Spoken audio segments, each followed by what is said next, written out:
जय राधा माधव जय कुंज बिहारी। जय राधा माधव जय कुंज बिहारी। जय राधा माधव जय कुंज बिहारी।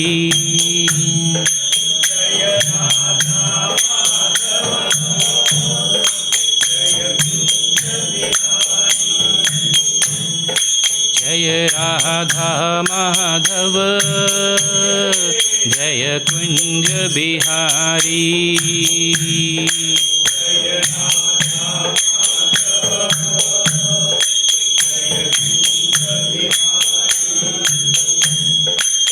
जय गोपी जन वल्लभ जय गोपी जन वल्लभ जय गिरिवरधारी। जय गोपी जन वल्लभ जय गोपी जन वल्लभ जय गिरिवरधारी। जय राधा माधव जय कुंज बिहारी।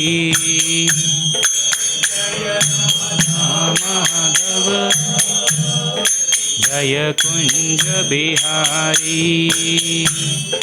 यशोदानंदन ब्रज जन रंजन यशोदानंदन ब्रज जन रंजन। यशोदानंदन ब्रज जन रंजन।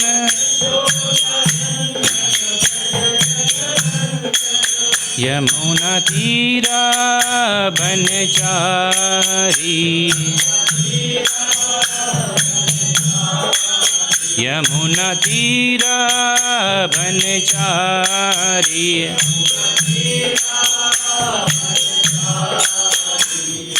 जय राधा माधव जय कुंज बिहारी।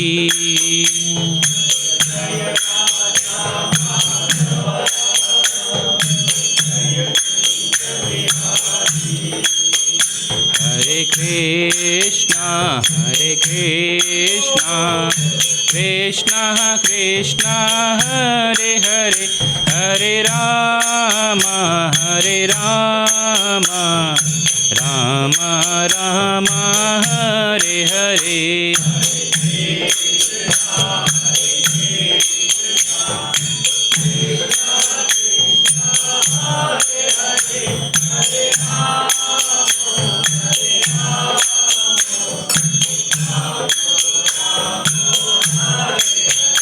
हरे कृष्णा कृष्णा कृष्णा हरे हरे हरे राम राम राम हरे हरे।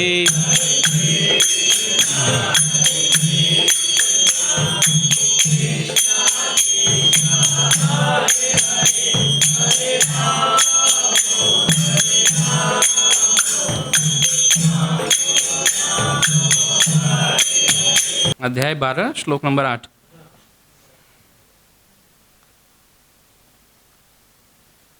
मय्येव मन आधत्स्व मयिं बुद्धि निवेशय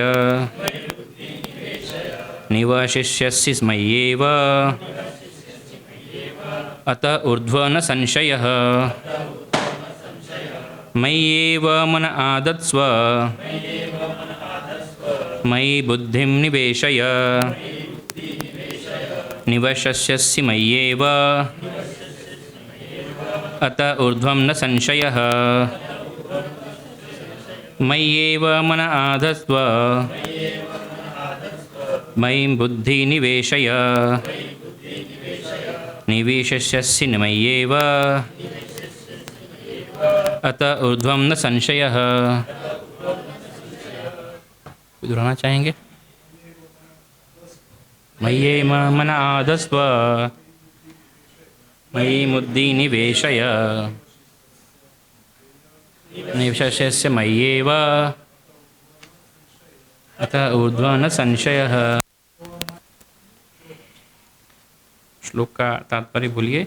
मुझ भगवान में अपने चित्त को स्थिर करो और अपनी सारी बुद्धि मुझ में लगाओ। इस प्रकार तुम निस्संदेह मुझ में सदैव वास करोगे। बेसिकली ये श्लोक है भक्ति योग से। प्रभु जी से मैंने पूछा था कि इस टॉपिक बोलना है, तो उन्होंने कहा जो नए लोग आते हैं तो उनको भक्ति में क्यों आना, को माला क्यों करना, भगवत गीता क्यों पढ़ना, तो इसलिए ये श्लोक चुना गया है। ये तात्पर्य बहुत छोटा सा है इसका, तो हम तात्पर्य पढ़ लेते हैं, उसके बाद इस श्लोक पर डिटेल में जाते हैं। जो भगवान श्री कृष्ण की भक्ति में रत रहता है उसका परमेश्वर के साथ प्रत्यक्ष संबंध होता है। अतएव इसमें किसी प्रकार का संदेह नहीं कि प्रारंभ से ही उसकी स्थिति दिव्य होती है। भक्त कभी भौतिक धरातल पर नहीं रहता, वह सदैव श्री कृष्ण में वास करता है। श्री भगवान का पवित्र नाम तथा श्री भगवान अभिन्न है। अतः जब भक्त हरे कृष्ण कीर्तन करता है तो श्री कृष्ण तथा उनकी अंतरंगी शक्ति भक्त की जीवा पर नाचते रहते हैं। जब वह श्री कृष्ण को भोग चढ़ाता है तो श्री कृष्ण प्रत्यक्ष रूप से उसे ग्रहण करते हैं और इस तरह भक्त इस उच्छिष्ट को खाकर कृष्णमय हो जाता है। जो इस प्रकार सेवा में नहीं लगता वह नहीं समझ पाता कि यह सब कैसे होता है। यद्यपि भगवद गीता तथा अन्य वैदिक ग्रंथों में इसी विधि की संस्तुति की गई है। तो बेसिकली ये उन नए भक्तों के लिए है जो कि भक्ति में आना चाहते हैं, लेकिन उनके मन में प्रश्न होता है कि हमें भक्ति में आकर के क्या मिलेगा या भक्ति में क्यों आना है। सैन जोसे कैलिफोर्निया में प्रभुपाद का एक बार लेक्चर चल रहा था, उसमें किससे कोई नया भक्त आया था, उसने पूछा कि देखिए हम तुरंत आपने 4 नियम बताएं, 4 नियम का पालन नहीं कर सकते हैं, हमारे लिए बहुत मुश्किल है, यहाँ ये पाश्चात्य देश है, यहाँ संभव नहीं होगा। तो प्रभुपाद ने कहा आप ज़्यादा कुछ मत करिए, आप सिर्फ हरे कृष्ण महामंत्र का जप करिए और भगवद गीता पढ़ने का प्रयास कीजिए, उतने में ही आप तर जाएंगे।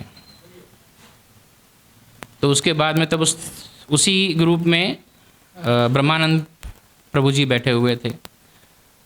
तो उन्होंने प्रभुपाद से पूछा कि प्रभुपाद हम तो काफ़ी समय से काम क्रोध लोभ में पड़े हुए हैं, तो कितना टाइम लगेगा हम लोगों को कृष्ण भावना भावित होने में। और प्रभुपाद ने कहा 1 मिनट, मात्र 1 मिनट।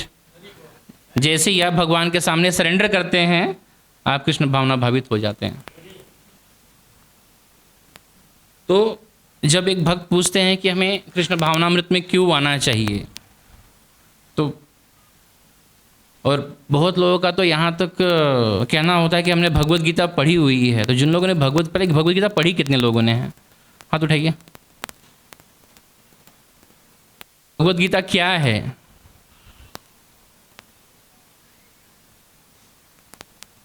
कोई एक नया डिवोटी जो कि रिसेंटली ज्वाइन किया, बताओ भगवद गीता क्या है?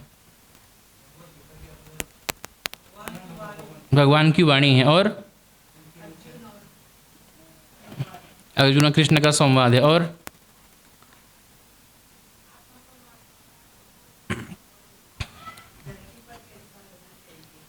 धरती पर कैसा रहना चाहिए, और क्या है?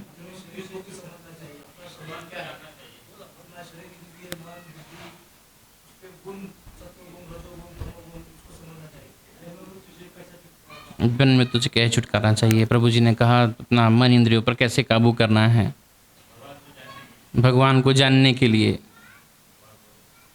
तो आप लोगों को आज मैं एक भगवद गीता एक नया दृष्टिकोण बताता हूँ।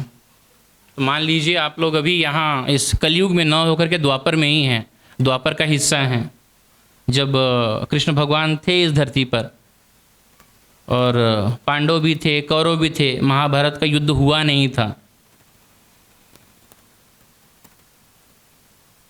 तो उस टाइम पे आप लोगों ने लाक्षागृह भी देखा। हम लोग सामान्य जीव हैं, न तो कोई दुर्योधन की तरह है यहाँ, न तो कोई अर्जुन की तरह महान है। हम लोग सब लोग सामान्य जीव हैं। तो हम सब ने लाक्षागृह भी देखा। उसके बाद सब लोग सभा में बैठे हुए हैं, लेकिन द्रौपदी का चीरहरण हो रहा है, वो भी लोगों ने देखा, लेकिन कोई कुछ कर नहीं सका। क्यों? क्योंकि वहाँ बड़े बड़े जो है कि लोग बैठे हुए थे, भीष्म पितामह थे, द्रोणाचार्य थे, लेकिन उन लोगों ने सबने देखा, लेकिन कोई कुछ कर नहीं सका। एक बार कोई रोकने का प्रयास भी किया, लेकिन उस दुर्योधन ने किसी का सुना नहीं, सब लोगों ने देखा। तो आप लोगों के मन में क्या आया उस टाइम पे? क्या किया जाए दुर्योधन के साथ में? माता जी इसका अच्छा उत्तर देंगे। क्या करना चाहिए दुर्योधन के साथ में, बताओ? दुशासन के साथ में क्या न्याय करना चाहिए? अन्याय नहीं, अन्याय, लेकिन क्या क्या कर सकते हैं दुर्योधन दुशासन के साथ में? उनको शिक्षा देनी चाहिए और दंड देना चाहिए, लेकिन वहाँ बड़े बड़े लोग बैठे थे, कोई उसको दंड नहीं दे पाया। तो मैं ये बताना चाह रहा हूँ कि जो भगवत गीता है ये बेसिक महाभारत से ही आया हुआ है। जब महाभारत का युद्ध होने लगा तो उसमें से एक पार्ट ये आया है, लेकिन इसका बैकग्राउंड क्या है? जब हम पूछे भगवत गीता क्यों पढ़ना चाहिए, कोई बोलता भगवान की वाणी, कोई बोलता मोक्ष के लिए, लेकिन बेसिकली भगवत गीता क्या है? अन्याय नहीं करना चाहिए और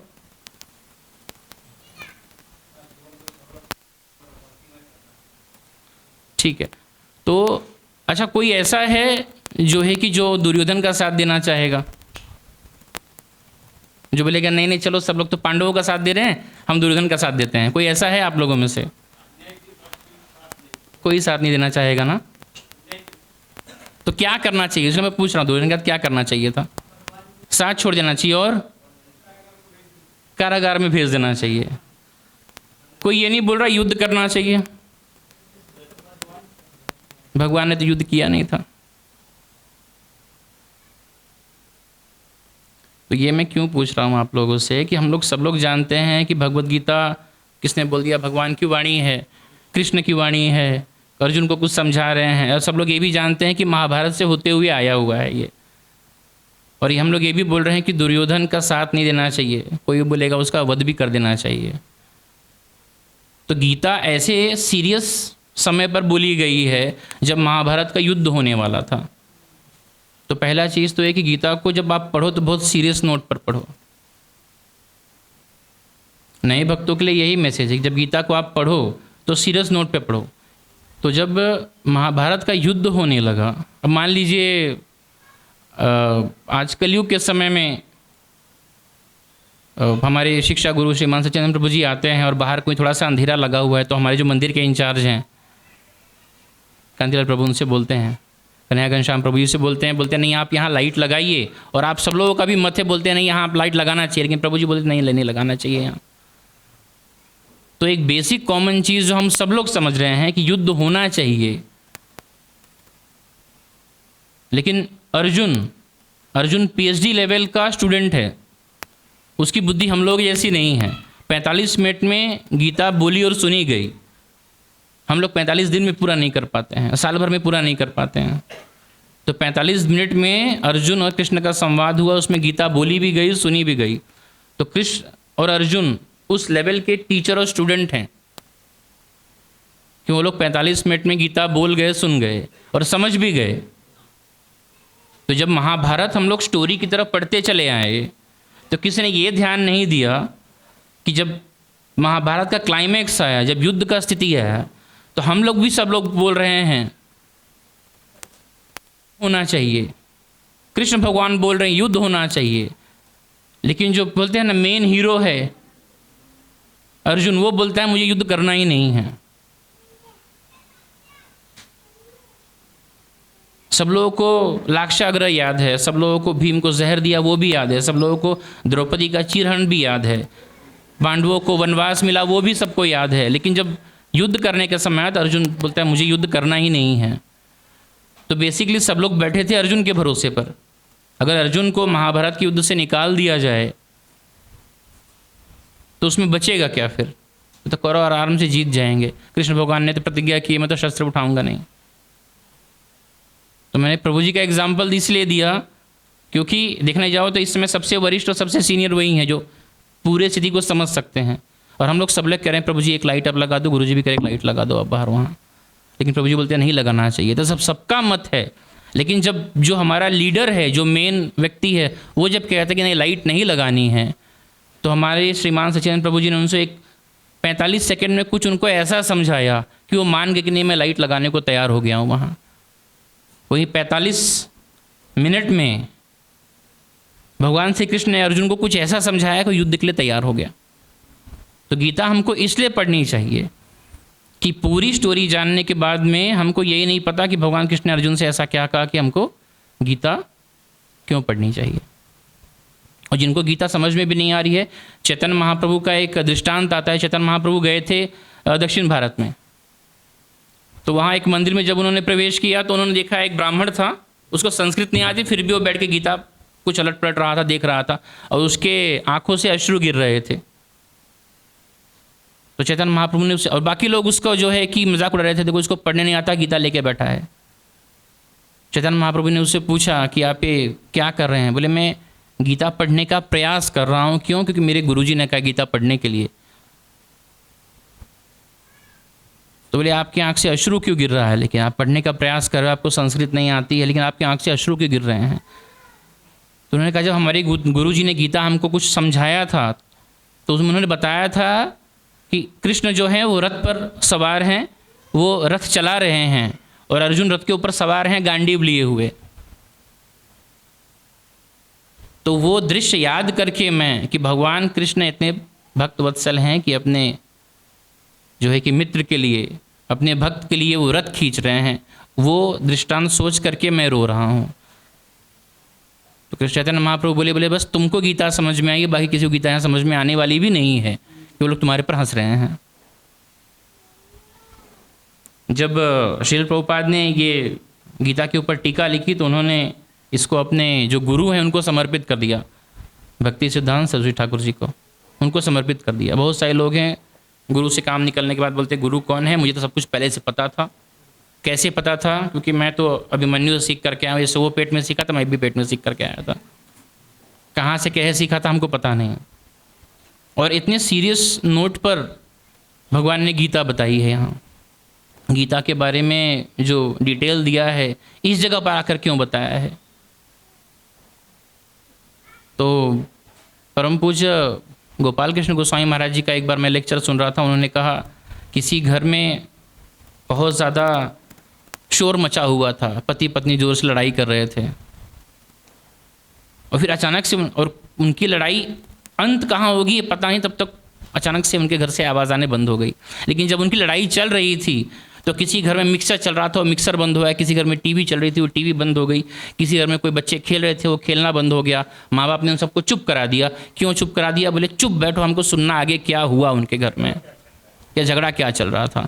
और उनका पड़ोसी था, उससे रहा नहीं गया। तो महाराज जी, श्रद्धेय महाराज जी बताते हैं, बोलते हैं वो फाइनली आया, उनका बेल बजाया, बोला मैं बहुत ज़्यादा इम्पेशेंट हो रहा हूँ, आप बताओगे क्या हुआ आपके झगड़े का। तो अगर मैं कोई चीज़ आपको तत्व ज्ञान के ऊपर बताऊंगा तो वो इतनी जल्दी समझ में नहीं आएगा। अगर मैं दर्शन शास्त्र के ऊपर बताऊंगा तो समझ में नहीं आएगा, लेकिन अगर कोई चीज़ स्टोरी फॉर्म में बताई जाए तो वो समझ में आ जाती है। तो इसलिए भगवत गीता को महाभारत काव्य, महाभारत जो स्टोरी है उसका हिस्सा बनाया गया, ताकि हमारे समझ में आए, ताकि हम ये चीज़ जानना चाहें कि इतना सब हो गया, इतना सब होने के बावजूद अर्जुन ने क्यों गांडीव रख दिया अपना, और फिर कृष्ण भगवान ने उसको ऐसा क्या समझाया कि उसने बोला नहीं अब तो मैं युद्ध करूंगा। हाँ, मेरे सामने गुरु है। हाँ, वो तो सारा डिटेल गीता में है, लेकिन भगवान कृष्ण ने ये नहीं कहा कि ठीक है तुम युद्ध नहीं करोगे भाई, तुम युद्ध नहीं करोगे कोई बात नहीं है। वो आजकल कहते हैं ना कि तू गाड़ी नहीं चलाएगा, गड्डी तेरा भाई चलाएगा, तू मत चला, तू पीछे हट, मैं गाड़ी चलाता हूँ। तो भगवान कृष्ण ने उससे नहीं कहा कि तू पीछे सरक, मैं एक काम करता हूँ जो है कि दारुक को बुलाओ, दर्शन चक्र को बुलाओ, दाऊ भैया को बुलाओ, मैं सबका वध अभी कर देता हूँ। भगवान कृष्ण पूतना को मारे, अगासुर को मारे, बकासुर को मारे, कंस को मारे, इतने दैत्यों का युद्ध किया। तो दुर्योधन को मारने में उनको क्या दिक्कत था? दुर्योधन को मार सकते थे, कौरव सेना का वध कर सकते थे। और फाइनली जा करके उन्होंने अपना जो प्रतिज्ञा की थी कि मैं शस्त्र नहीं उठाऊंगा, भीष्म पितामह के लिए उन्होंने प्रतिज्ञा तोड़ ही दी थी। तो उनको तो एनीवेज तोड़ना ही था, क्योंकि युद्ध से पहले उन्होंने प्रतिज्ञा की थी कि मैं ये शस्त्र नहीं उठाऊंगा, और भीष्म पितामह ने प्रतिज्ञा की थी मैं इनको मजबूर कर दूंगा कि शस्त्र उठाएंगे। तो नए भक्तों को इसलिए कि भगवद गीता पढ़नी चाहिए कि ऐसा क्या हुआ इस पूरी स्टोरी में, इस पूरी कहानी में ऐसा क्या हुआ कि फाइनली अर्जुन युद्ध के लिए तैयार हो गए। ये एक कारण है। अब दूसरा कारण भी आपको मैं बताता हूँ। एक बार किसी रिपोर्टर ने श्रील प्रभुपाद से यूएस में पूछा कि बहुत सारे भगवान, बहुत सारे बाबा यूएस चले आए रहते हैं, जिसको देखो वही भगवान बन के चले आता है, तो आप कौन से भगवान हैं? तो श्रील प्रभुपाद ने कहा, मैं भगवान नहीं हूँ, मैं भगवान का सेवक हूँ। श्रील प्रभुपाद की जय। श्रील प्रभुपाद ने कहा कि मैं भगवान नहीं हूँ, मैं भगवान का सेवक हूँ और मैं भगवान नाम का प्रचार करने के लिए आया हूँ। पहला जो मैं आपको कारण बताया कि क्यों युद्ध हुआ ये जानने के लिए, कैसे युद्ध हुआ ये जानने के लिए, लेकिन स्टोरी में अर्जुन क्यों मान गए युद्ध करने के लिए, इसलिए भगवद गीता पढ़नी चाहिए। और जिनको ये समझ में नहीं, क्योंकि बहुत सारे लोग महाभारत वहाँ तक देखते सुनते हैं जहाँ तक स्टोरी चल रही होती है, उसके बाद जब भगवद गीता का प्रसंग आता है तो फिर वो लोग छोड़ के हट जाते हैं, बोलते जान दो, समझ में तो हमारे आने वाला है नहीं। तो चैतन्य महाप्रभु के उदाहरण से प्रभुपाद बताते हैं कि हमको इसलिए भी पढ़ना चाहिए कि हमारे गुरु ने हमको आदेश दिया हुआ है। अब दूसरा कारण, जो भगवान कृष्ण हैं वो अनंत कोटि ब्रह्मांड नायक कहे जाते हैं, सहस्त्र ब्रह्मांडों के स्वामी हैं, सहस्त्र कोटि लक्ष्मी उनकी सेवा करती हैं। तो भगवान कृष्ण का जन्म हुआ मथुरा में, उसके बाद वो गोकुल आए, वहाँ से वृंदावन गए, वहाँ उन्होंने इतने सारे दैत्यों का वध किया, पूतना कुमार, आगासुर, बकासुर, लो इतने सारे दैत्यों का वध करते चले गए। ऐसा लग रहा था जैसे कि दैत्य वेट कर रहे हैं कि भगवान मुझे अपने इस शरीर में जलन हो रही है और आके मेरा वध करो, मेरा उद्धार करो यहाँ से। तो सबका वध करते चले गए वो। तो जब कालिया के फन पर नृत्य किया और उसके बाद गिरिराज गोवर्धन फाइनली उठा लिया उन्होंने, तो नंद महाराज के पुत्र हैं, नंद महाराज के बड़े भाई हैं, उनका नाम है उपानंद। तो उन्होंने बैठक बिठाई, उन्हें पंचायत बुलाई और नंद बाबा को वहाँ बुला करके लिया। उन्होंने कहा, नंद महाराज आपका बेटा भगवान है, उसके जो गुण हैं सब भगवान की तरह हैं, तो भगवान ही है, वो साधारण मनुष्य नहीं है। नंद महाराज बोले वो भगवान हैं। बोले जब गर्गाचार्य उसका नामकरण संस्कार कर रहे थे तो उन्होंने कहा था नारायण सम गुणा, ये भागवत में शब्द आता है। तो बोले उसके गुण जो हैं वो भगवान की तरह हैं, वो भगवान नहीं है। अपनी मैया के डांट से, डंडे से वो निकल के घर से बाहर भाग जाता है, मेरी चरण पादुका लेकर के सर पे रख के मुझे देने आता है, और जो है कि थोड़े थोड़े छाछ के कुल्हड़ के लिए, छसिया व छाछ के लिए वो गोपिकाओं के सामने नृत्य करता है। तो भगवान कहाँ से हुआ? तो भगवान नहीं है। हाँ, उसके गुण जो हैं वो नारायण की तरह हैं, इसलिए उसको नारायण समगुणा कहा जाता है, लेकिन वो नारायण नहीं है। तो फिर भगवान ने माया देवी को समन किया, फाइनली उनको बुलाया, बोला मैं इतना ऐश्वर्य दिखा रहा हूँ ब्रजधाम में, लेकिन ये लोग मानने को तैयार नहीं है, मेरा ऐश्वर्य देखने को तैयार नहीं है, तो ऐसा क्या कारण है? तो माया देवी बोली प्रभु इनका जो प्रेम है आपके लिए इतना अगाध है, इतना अगाध है, इतना डीप प्रेम है कि ये लोग आपको भगवान मानेंगे ही नहीं। कृष्णदास कविराज गोस्वामी महाराज जी बताते हैं, बोलते हैं कि जो भगवान के प्रति भाव होता है वो कहते हैं सकल जगत मोर कर विधि भक्ति भावे नाई पाती न ते शक्ति। सकल जगत मेरी विधि भक्ति करता है। विधि भक्ति क्या होती है? शास्त्र और शासन के डर से वो विधि भक्ति हो गई। मैं ये चीज़ नहीं करूँगा तो भगवान नाराज़ हो जाएंगे, मैं ऐसा नहीं करूँगा तो भगवान नाराज़ हो जाएंगे, ये विधि भक्ति हो जाती है। मन्नत मांगी है नहीं पूरी का भगवान नाराज़ हो जाएंगे, मंदिर के सामने जा रहा हूँ भगवान को प्रणाम करो, नाराज़ हो जाएंगे। और कभी कभी ऐसा संजोग बैठता भी है कि प्रणाम नहीं किया, आगे के ठोकर लगी, बोले को भगवान सचमुच नाराज़ हो गए, भले उनका अपना कर्म हो तो क्या हुआ। लेकिन फिर कृष्णदास कविराज गोस्वामी आगे बताते हैं, बोलते हैं जो ब्रज का भाव है वो है मोर पुत्र मोर सखा मोर प्राणपति, यही भावे अमी करे शुद्ध भक्ति, अपना के बड़ माने आमा के समधीन, यही विधि आमी आहे तारे अधीन। मोर पुत्र मोर सखा मोर प्राणपति, कोई कहता है वो मेरा पुत्र है, कोई कहता है मेरा सखा है, कोई कहता है मेरा प्राणपति है, और इस भाव से वो लोग मेरी भक्ति करते हैं। तो ये लेवल था ब्रजवासियों के प्रेम का, भक्ति का।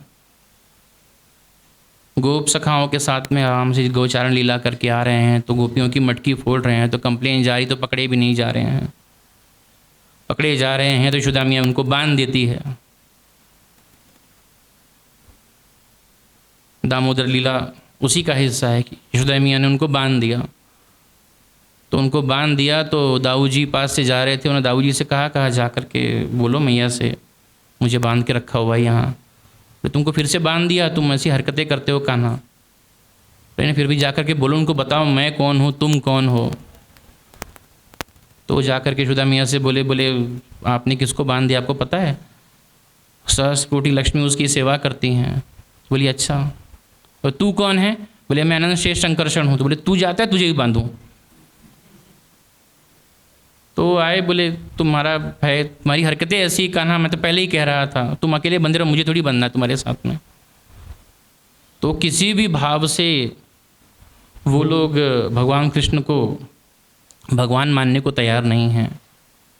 तो फाइनली भगवान अपना कंफर्ट जोन छोड़ करके आए, यशोदा मैया का प्रेम छोड़ के आए, गोपियों का स्नेह छोड़ करके आए, नंद बाबा का प्रेम छोड़ करके आए, गोप सखाओं का साथ छोड़ करके आए, और राधा रानी को, हालांकि वो लोग राधा रानी कृष्ण अलग नहीं होते हैं, लेकिन फिर भी उस समय के लिए राधा रानी को वहाँ छोड़ करके आए, और वहाँ से आए द्वारका।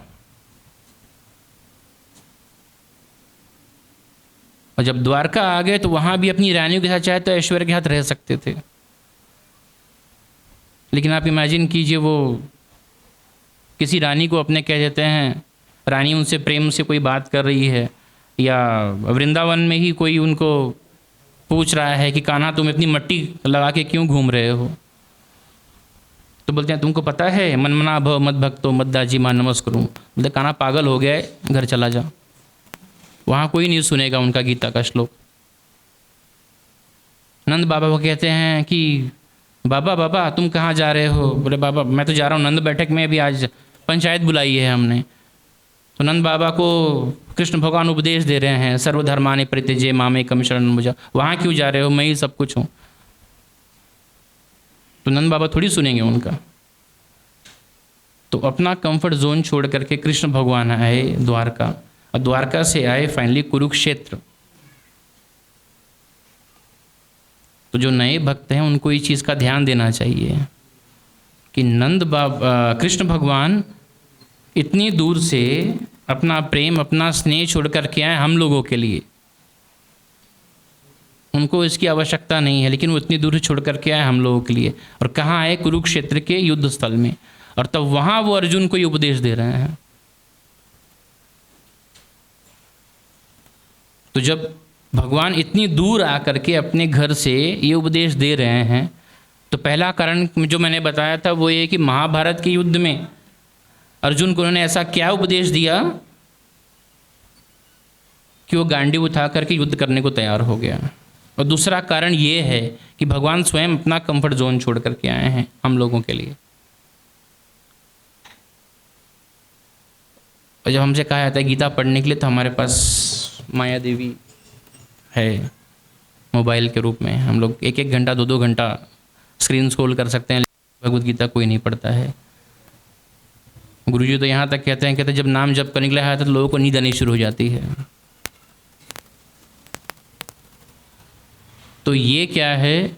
ये भगवान की वाणी है, वो भी ठीक है, भगवान ने हमको इंस्ट्रक्शन दिया है, वो भी ठीक है, लेकिन ये है भगवान की भक्तवत्सलता। भगवद गीता दूसरा और कुछ नहीं है, वो है भगवान कृष्ण की भक्तवत्सलता और हमारी उनके प्रति कृतज्ञता। ये है भगवद गीता। भगवान भक्तवत्सल हैं तो वो कैसे दिखा सकते हैं? वो ऐसे दिखा सकते हैं कि जहाँ उनका प्रेम था वहाँ से छोड़ करके वो यहाँ तक आए और हमको भगवद गीता का उपदेश दिया। तो भगवान कृष्ण की वाणी है भगवद गीता, वो भी ठीक है, उन्होंने इंस्ट्रक्शन दिए हैं उसमें वो भी ठीक है, वो मोक्ष प्रदान करने वाली है वो भी ठीक है, लेकिन जो बेसिक चीज़ है वो ये है कि भगवत गीता क्या है। भगवत गीता है भगवान कृष्ण की भक्त वत्सलता। इस पर कोई ध्यान नहीं दिया अभी तक। ये जो बोल रहे हैं वो हम लोगों के लिए बोल रहे हैं। और अर्जुन ने भी कुछ ऐसे बीच बीच में प्रश्न किए हैं जो कि उनको समझ में तो आ गया, लेकिन उन्होंने सोचा कि अगर मैं आज एक्सेप्ट कर लूँ तो सामान्य जनमानस को क्या समझ में आएगा, इसलिए उन्होंने वो प्रश्न करते चले गए। तो किसके लिए प्रश्न कर रहे थे? हम लोगों के लिए प्रश्न कर रहे थे। परम पूज्य लोकनाथ स्वामी महाराज का एक पुस्तक है, साथ में लेकर के आया था रेफ़र करने के लिए। पुस्तक का नाम है गुरुमुख पद्म वाक्य। उसमें वो अपना एक दृष्टांत बता रहे हैं श्रील प्रभुपाद के साथ में। जुहू मंदिर जब बन रहा था तो परम पूज्य गोपाल कृष्ण गोस्वामी महाराज जी, परम पूज्य लोकनाथ स्वामी महाराज जी, ब्रह्मानंद प्रभु और बहुत सारे ज्येष्ठ वरिष्ठ भक्त श्रील प्रभुपाद के साथ में जो जुहू का बीच है वहाँ सुबह टहलने जाया करते थे। तो टहलते वक्त उन्होंने देखा कि जो पक्षियों का एक झुंड होता है, जो वी आकार में जब वो फ्लाई करता है एक दिशा से दूसरे दिशा में, वो लगातार फ्लाई करते रहता है। फिर बाद में एक पक्षी पीछे से आके अगले पक्षी की जगह ले लेता है ताकि वो सामने वाला पक्षी थके ना। तो उन्होंने श्रील प्रभुपाद से पूछा, प्रभुपाद इन पक्षियों को आप देख रहे हैं ना? प्रभुपाद समझ गए वो क्या पूछना चाहते हैं। बोले तुम लोग उनकी तरह उड़ सकते हो? आप लोगों को अगर मैं प्लेन में बिठा के भेजूँ तो आप लोग क्रैश कर जाओगे। तो लेकिन वो लोग उड़ कैसे रहे प्रभुपाद? बोले बताया ना, आप लोग को नहीं समझा पाऊंगा, आप लोग को बिठा के उड़ा दूंगा तो आप लोग क्रैश कर जाओगे। लेकिन फिर भी प्रभुपाद आप बताइए वो लोग उड़ कैसे रहे हैं? तो परम पूज्य लोकनाथ स्वामी महाराज जी बहुत डिटेल में उसको बताया कि उन्होंने एक शब्द इस्तेमाल किया है। प्रभुपाद ने वो कहा है, इन पक्षियों के पास भी बुद्धि है और जिस प्रकार का इनका कर्म है वो लोग अपने कर्म के हिसाब से अपनी बुद्धि का प्रयोग कर रहे हैं। ये प्रॉब्लम मनुष्यों के साथ में ही है कि अपनी बुद्धि का प्रयोग वो अपना कर्म, श्रेष्ठ कर्म करने के बजाय गलत कर्म करने लगाता है। ये जो है कि दृष्टांत परम पूज्य लोकनाथ स्वामी महाराज जी का है। तो वही जो है प्रभुपाद एक्सप्लेन कर रहे हैं अपने तात्पर्य में कि जो भगवान श्री कृष्ण की भक्ति में रत रहता है उसका परमेश्वर के साथ प्रत्यक्ष संबंध होता है। अतएव इसमें किसी प्रकार का संदेह नहीं कि प्रारंभ से ही उसकी स्थिति दिव्य होती है। तो हम सबका भगवान के साथ में संबंध है। ये प्रभुपाद वेरीफाई कर रहे हैं इस चीज़ को, ये भगवत गीता में दिया हुआ है और ये मैं यहीं से कोट कर रहा हूँ, अपने मन से नहीं। हम सबका भगवान के हाथ में संबंध है, इसलिए भगवान अपना कंफर्ट जोन छोड़ करके वहाँ तक आए ताकि कलयुग में मनुष्य को भगवत गीता का लाभ मिलता रहे। और इसलिए प्रभुपाद भी कहते हैं कि गीता और कुछ नहीं है, गीता भगवान की भक्त वत्सलता है। हम अपना संबंध भगवान के साथ भूल जाएं भले, लेकिन भगवान हमारे साथ जो उनका संबंध है वो नहीं भूलते हैं। तो गुरु के आदेश से ही हमें माला जप करना है, गुरु के आदेश से ही हमको भगवत गीता पढ़नी है। और कभी कभी समझ में ना आने पर भी पढ़ते रहना है, धीरे धीरे आपको समझ में आने लगेगा। ब्रह्मानंद प्रभु जब एक बार प्रभुपाद के पास गए, उन्होंने पूछा प्रभुपाद गीता पढ़नी है, भागवत भी पढ़ना है, आप ट्रांसलेशन कर रहे हैं, तो मैं जाके संस्कृत सीख लूँ क्या? मतलब संस्कृत सीखने की ज़रूरत नहीं है आप लोगों को, आप लोग पढ़ते पढ़ते ही सीख जाओगे। जगन्नाथ दास बाबा जी जो है कि भक्ति विनोद ठाकुर के शिक्षा गुरु हैं। भक्ति विनोद ठाकुर के वो जो है कि शिक्षा गुरु थे और उन्होंने ही भक्ति विनोद ठाकुर को वो जगह नवद्वीप में चिन्हित करके दी थी जहाँ चैतन्य महाप्रभु का आविर्भाव हुआ था, जहाँ चैतन्य महाप्रभु प्रकट हुए थे। भक्ति विनोद ठाकुर काफ़ी समय से ढूंढ रहे थे कि कहाँ है, क्या है, कैसे है, उनको समझ में नहीं आ रहा था। अच्छा, जगन्नाथ दास बाबा जी का शुरू में तो बहुत ज़्यादा डॉक्यूमेंटेड डिटेल नहीं पता है, लेकिन ये थे कि वो कुछ 120-125 वर्ष तक उनकी आयु थी और काफ़ी बूढ़े हो गए थे वो, लेकिन फिर भी नाम संकीर्तन करते थे। और बिहारी दास नाम से उनका एक सेवक था, तो वो उनकी परिचर्या, उनकी सेवा किया करता था। वो इतने बूढ़े हो गए थे कि बिहारी दास उनको टोकरी में बिठा करके अपने सर पे रख के लेके जाया करते थे सब जगह। तो जब ये समय आया कि चैतन्य महाप्रभु का आविर्भाव कहाँ हुआ है, वो जब देखने के लिए वो गए तो वो लिटरली टोकरी से उछल करके नीचे आकर के वहाँ नृत्य करने लगे उस जगह पर। अब आप सोचिए 100 साल का बूढ़ा व्यक्ति जो कि ठीक से चल नहीं सकता है, उसको किसी सहारे की आवश्यकता है कि कोई टोकरी में बिठा के उनको लेके जा रहा है, वो उस जगह पर नीचे निकल के करीब, और तक मेंशन किया गया है कि कुछ 4 फीट ऊंचा छलांग लगाई थी उन्होंने, और वहाँ से उछल करके वो नीचे आ गए, और फिर वहाँ उन्होंने बैठ करके जो है कि नृत्य करना शुरू कर दिया। तो उन्होंने ही चिन्हित करके दिया था भक्ति विनोद ठाकुर को कि किस जगह पर चैतन्य महाप्रभु का आविर्भाव हुआ है। तो काफ़ी सारा जो क्षेत्र है वो गंगा नदी जब बढ़ गई, पीछे की तरफ चली गई, तो क्षेत्र ढक गया था और दूसरे समुदाय के लोग वहाँ रहते थे। लेकिन उन लोगों को भी रात को वहाँ जाने से डर लगता था, उन समुदाय के लोगों को, क्योंकि बोलते थे हाँ बड़ी अजीब अजीब सी आवाज़ें आती हैं। तो उन्होंने चिन्हित करके दिया था कि इस जगह पर चैतन्य महाप्रभु का आविर्भाव हुआ था। उन्हीं की लीलाओं में से एक है कि एक बार जब वो वृंदावन में रहते थे, सूर्य कुंड है, सूर्य कुंड के पास वो रहा करते थे। तो सूर्य कुंड के पास रहा करते थे, वहीं से मधुकरी किया करते थे। तो मधुकरी करते करते वो कभी कभी बरसाना चले जाया करते थे। तो बरसाना में एक बार अकाल पड़ गया। तो उन्होंने सोचा कि जब यहीं अकाल पड़ा हुआ है तो मुझे कहीं और जाना चाहिए। उनका भाव ऐसा था कि एक छोटी सी कन्या आई, तो कन्या आके बोली बाबा कहाँ जाने की सोच रहे हो? बोले यहाँ तो अकाल पड़ा हुआ है, यहाँ मैं कहाँ मधुकरी करूँगा, यहाँ किससे मांगूँ, यहाँ तो लोगों के पास देने के लिए खुद ही नहीं है।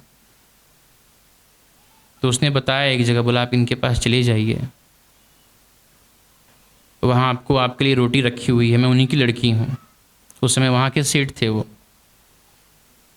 तो बोले अच्छा ठीक है। तो वहाँ वो चले गए। वहाँ चले गए कि सेठ को बोला कि आपकी छोटी सी लड़की है, वो आई थी, उसने बोला आपके लिए मधुकरी के लिए रोटी रखी है मैंने, तो रोटी लाके मुझको दे दीजिए। तो सेठ बोले मेरी लड़की की तो शादी होकर ज़माना हो गया, वो तो यहाँ रहती भी नहीं है बरसाने में, लेकिन फिर भी मैं जाके चेक करके आते हैं। बहुत इंसिस्ट किया तो गए चेक करने के लिए, देखे सच में मुझे 4 रोटी रखी हुई थी वहीं। जगन्नाथ दास बाबा जी को समझ में आया कि और कोई नहीं थी, श्रीमती राधा रानी थी जो उनको बरसाने से बाहर निकलने को रोक रही थी कि आप यहाँ से छोड़ के मत जाइए। और उन्हीं की लीला का एक हिस्सा था कि बिहारी दास जी उनको टोकरी में बिठा करके वृंदावन से नवद्वीप लेके जा रहे थे। तो जब नवद्वीप लेके जा रहे थे तो बीच में घना जंगल पड़ा। तो घना जंगल पड़ा तो जब जैसे बिहारी, और कुछ 9 दिन लगे थे उनको नवद्वीप पहुंचने में। तो जब जंगल में आए तो बिहारी दास के सामने एक शेर आ गया, और जब वो शेर आ गया तो बिहारी दास पीछे हटना शुरू किए। तो बाबा जी बोले क्या हो गया? बोले वो शेर आया है सामने। तो बोले आपको डरने की ज़रूरत नहीं है, वो चैतन्य महाप्रभु के अनुचर हैं। चैतन्य महाप्रभु ने इन लोगों के साथ में नृत्य किया था, इन लोगों को नचवाया था खूब, तो हमारी सुरक्षा के लिए आया है। तो 3-4 शेर और आ गए और उनको नवद्वीप के बॉर्डर तक छोड़ के तब वापस वहाँ से गए हुए हैं। जो है कि जगन्नाथ दास बाबा जी उस समय के उन महान संतों में थे, और फिर भी वो कथा करते थे, फिर भी कीर्तन करते थे। उनकी एज और उनका शरीर इतना ज़्यादा ढल गया था कि उनकी जो आँखें हैं, आईलिड्स जो हैं, वो पूरे एकदम अंदर नीचे तक झुक गई थी। तो कभी कभी उनके जो शिष्यों को कुछ उनको दिखाना या पढ़ाना होता था तो लोग उसको, उनकी आँखें की जो आईलिड्स हैं उसको ऊपर उठाना पड़ता था। ऐसा व्यक्ति जब नवद्वीप पहुँचता है और चिन्हित करता है कि ये चैतन्य महाप्रभु की जन्मस्थली है, ऐसा व्यक्ति उछल करके 4 फीट ऊँचा उछल करके वो नृत्य करना शुरू कर देता है। और बहुत सारे उनके जो है कि लीलाएं मिल जाएंगे, लेकिन अभी टाइम भी हो गया है। तो आप लोगों का बहुत बहुत धन्यवाद कि इतनी देर तक मुझको झेलते रहे। मुझे जितना आता था मैंने बता दिया आप लोगों को। जगन्नाथ दास बाबा जी की जय, चैतन्य महाप्रभु की जय, जगत गुरु शील प्रभुपाद की जय। प्रभु जी हाँ, प्रश्न उत्तर किसी को कुछ पूछना हो तो हमारे जो है कि वरिष्ठ हैं कन्हैया घनश्याम प्रभु आप लोग उनसे कर सकते हैं। कुछ पूछना है तो आप लोग बताइए, जितना मुझे जानकारी रहेगा मैं बोलता हूँ आप लोग।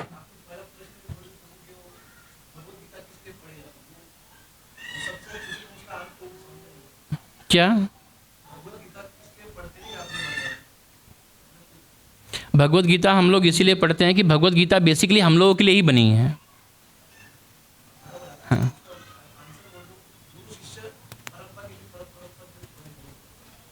गुरु शिष्य परंपरा के लिए भी पढ़ते हैं, लेकिन भगवत गीता हम लोग इसलिए पढ़ते हैं कि मैंने पहले जो कहा वो इसलिए कहा कि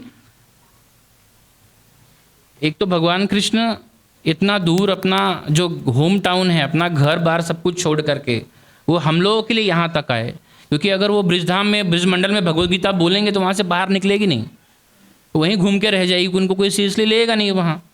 उनको वैसे भी वहाँ कोई सीरियसली नहीं लेता था, वो कुछ भी काम करते थे, लोग सोचते थे हमारा लाला है, हमारा बच्चा है, तो बाहर नहीं निकलेगी। तो अपना होम टाउन छोड़ करके वहाँ से बाहर आए। और उसके पहले मैंने आपसे कहा कि भगवत गीता इसलिए भी पढ़नी चाहिए क्योंकि जो पूरी महाभारत की स्टोरी है, हम लोग स्टोरी तो बहुत अपने प्रेम से सुन लेते हैं, लेकिन जब फिलॉसफी की बात आती है, जब दर्शन शास्त्र की बात आती है तो लोग ध्यान नहीं देते हैं। तो ये जो फिलॉसफी है ये हमारे जीवन की फिलॉसफी, हमारे जीवन का मैनुअल है। तो इसलिए महाभारत के बीच में डाला गया है ये कि जब हम महाभारत पढ़ करके वहाँ उस स्टेज पर पहुँचें कि जहाँ भगवत गीता बोली गई, तो उसके पहले हम सबको ये पता होना चाहिए कि इतना सब आतताई दुर्योधन ने इतना गलत किया पांडवों के साथ में और बाकी लोगों के साथ में, उसके बावजूद अर्जुन ने अपने शस्त्र नीचे क्यों रख दिए? वो चाहा तो मार सकता था उसको। आप लोग एक चीज़ ध्यान दीजिए, किसी भी कौरव को अर्जुन ने या किसी दूसरे ने नहीं मारा है, सबको भीम ने मारा है।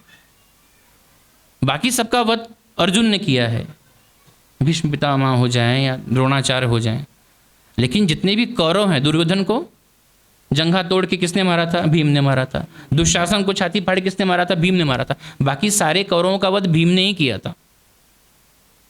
लेकिन अगर दुर्योधन हट जाता वहां से तो भीम वध नहीं कर पाता।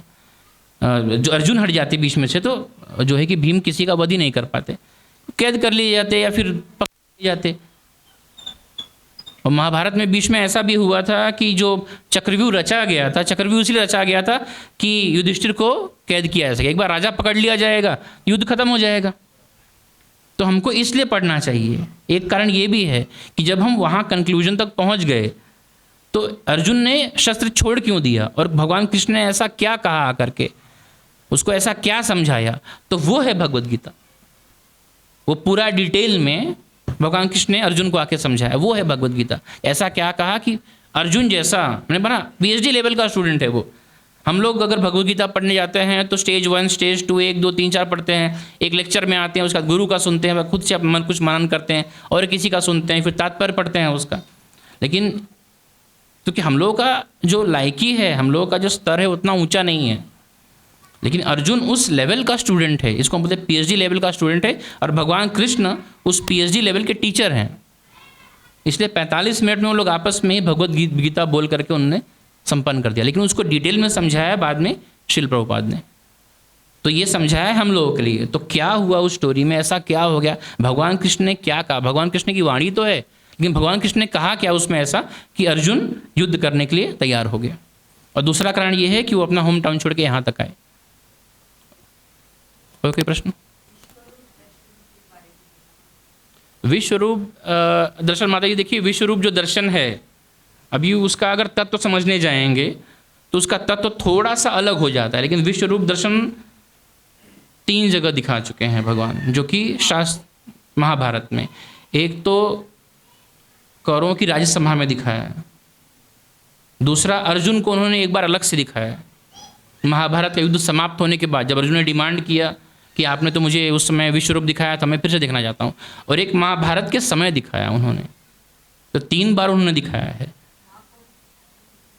सबको दिखाया उन्होंने, चराचर जगत को दिखाया उन्होंने।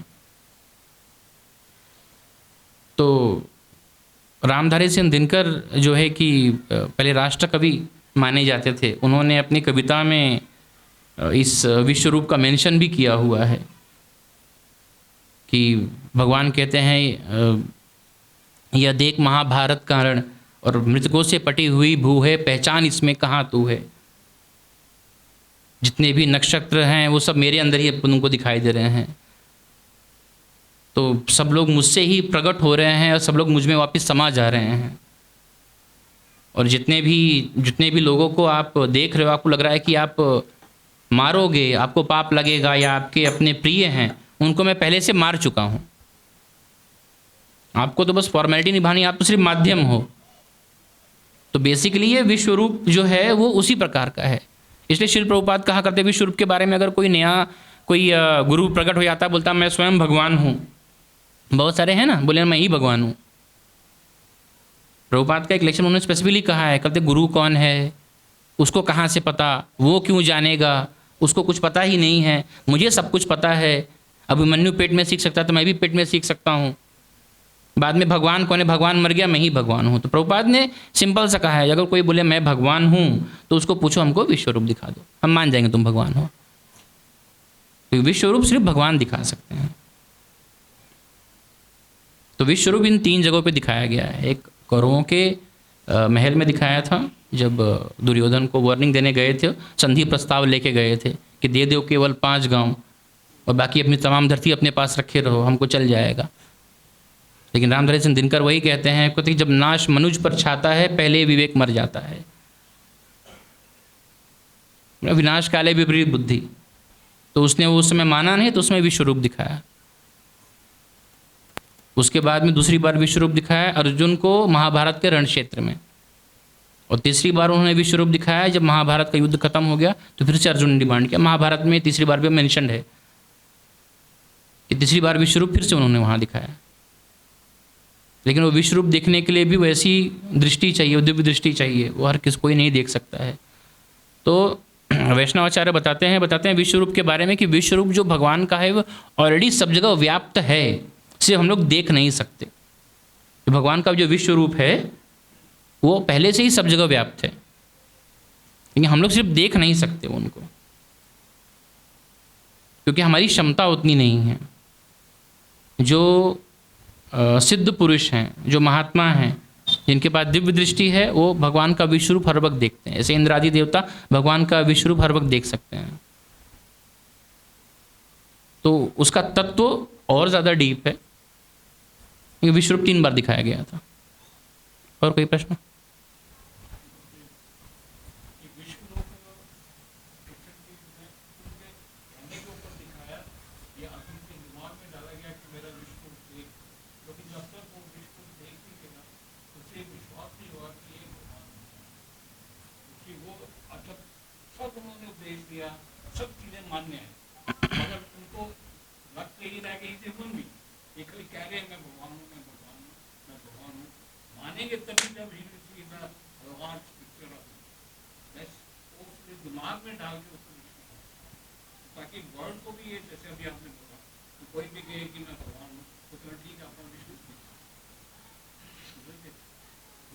कैसा है प्रभु जी, बड़ी पुरानी कहावत है, चमत्कार को नमस्कार है।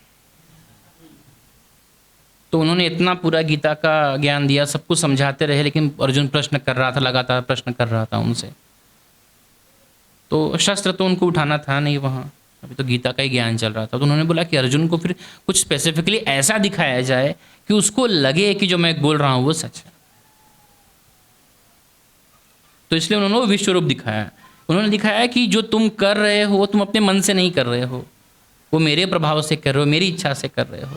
और इस विश्वरूप भी उन्होंने किस प्रकार से दिखाया था कि जितना अर्जुन देख सके, उसको दिव्य दृष्टि दी, लेकिन फिर भी जितना अर्जुन देख सके, क्योंकि दिव्य दृष्टि का भी एक लिमिटेशन होता है। क्योंकि देखिए, जैसे शस्त्र है, कोई सुदर्शन चक्र हो गया, मान लीजिए सुदर्शन चक्र एक आप आम व्यक्ति के हाथ में दे दोगे तो उसका पता नहीं क्या क्या करते रहेगा। शिल प्रभुपाद से किसी ने पूछा, अगर सुदर्शन चक्र किसी आम व्यक्ति के हाथ में आ जाए तपस्या करके, तो शिल प्रभुपाद उसका क्या कर सकते हैं? शिल प्रभुपाद ने कहे कि मैंने अपने कांग्रेगेशन में एक बार ऐसा पूछा था।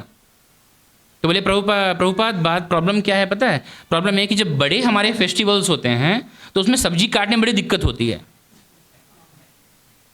तो हम सुदर्शन चक्र को बोल के सब्जी काटने लगा देंगे, उसका मतलब सब्जी तो काटेगा। तो ये इंसान की मानसिकता वैसी है। तो अब एक साधारण व्यक्ति के जब नेत्रों में दिव्य दृष्टि, हालांकि अर्जुन साधारण व्यक्ति नहीं थे, वो नर और भगवान कृष्ण नारायण। कृष्ण भगवान ने कहा भी है कि मैं तो जो है कि पीछे के सारे जन्मों को जानता हूँ, तुम नहीं जानते।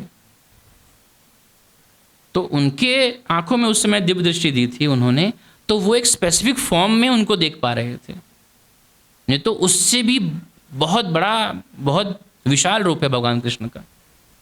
कहाँ भगवान कृष्ण से अर्जुन कहते थे कि आप तो मेरे मित्र हो, दोनों एक ही शैया पे सोते थे, और जब विश्व रूप देख लिया तो अर्जुन खुद डर गए थे, माफ़ी मांगने लगे, बोले मुझसे त्रुटि हो गई, आप तो स्वयं भगवान है, मैं कहाँ आपके एक शैया पे सोता, एक थाली में खाना खाता था।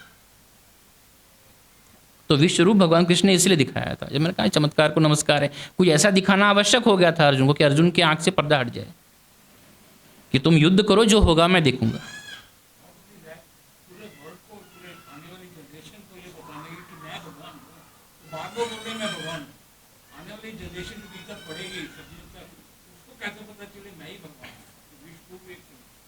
विश्व रूप एक सोल्यूशन है। भगवान शिव कहते हैं कृष्ण भगवान है, इंद्र कहते हैं कृष्ण भगवान है, ब्रह्मा जी कहते हैं ईश्वर परम कृष्ण सच्चिदानंद विग्रह, वो बोलते हैं वो भगवान है। और गीता में भगवान कृष्ण कहते हैं कि हाँ मैं भगवान हूँ। ऐसा नहीं कि वो नहीं कह रहे मैं भगवान नहीं हूँ, सब लोग खाली बोले जा रहे हैं, वो मैं भगवान हूँ। और अगर आप कन्वर्जेशन देखेंगे भगवत गीता में, तो एक कन्वर्जेशन है जो है कि धृतराष्ट्र उवाच है, उसके अंदर फिर संजय उवाच है, उसके अंदर फिर अर्जुन उवाच है उसके अंदर, लेकिन कहीं नहीं लिखा है कृष्ण उवाच। कहीं लिखा है कृष्ण उवाच, श्री भगवान उवाच। तो भगवत गीता स्वयं कह रही है कि वो भगवान है। और किसी को कुछ पूछना है?